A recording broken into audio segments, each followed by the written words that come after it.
Monica Sanchez, my co-author, is also my wife. We were talking about that when we meet with scientists at dinner, they always talk about their science or anthropologists, their scholarship and food. They connect at dinner all the time or at drinks.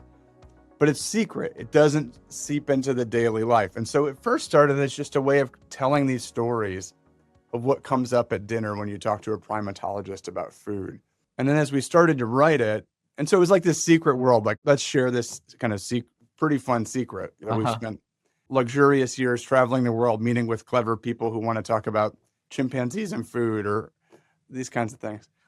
But then it became clear when we started talking to people about the book, there was a disconnection between pleasure and deliciousness and how people study humans and non-humans and food. And it was weird. And so it was an opening. On the one hand, like lots of ecologists and evolutionary biologists study, for example, hummingbirds and the choices they make, or vervet monkeys and the choices they make. But they talk about optimization. And so the implication is that those animals are robots and they have some way of perfectly making choices of what they need, and that's just caloric. That was interesting. So there was something there.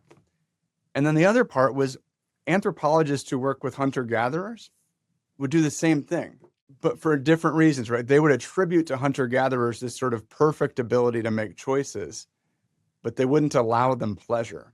And so the book really emerges as a way of saying, well, if we recenter pleasure and deliciousness, does this do some work in allowing us to understand the human story? And then it turned out that, it was actually a useful way to look at all of these moments in human history and evolution.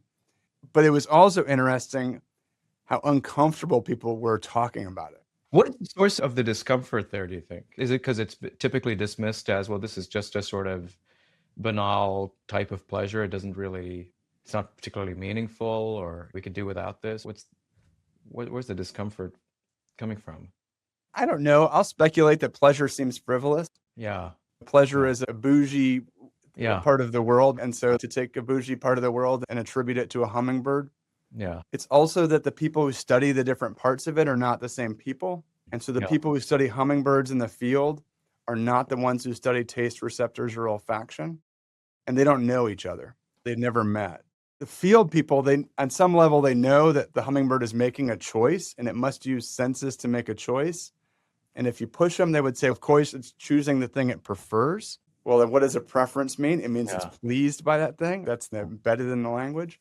Yeah. But they don't know the science. And so they don't have a way in. The science behind pleasure has also advanced a lot in a couple of recent years. And so like that maybe is a piece of it. Yeah. But as an example, like we started in writing the book, to study sour taste. And it turned out there was not a single paper that tried to explain the evolution of sour taste at all. Like zero. 3 sentences in a paper here, 2 sentences there. Wow. And so that was a pretty concrete example of what we're missing. Like all vertebrates have sour taste, and we've not even started to try to explain its existence.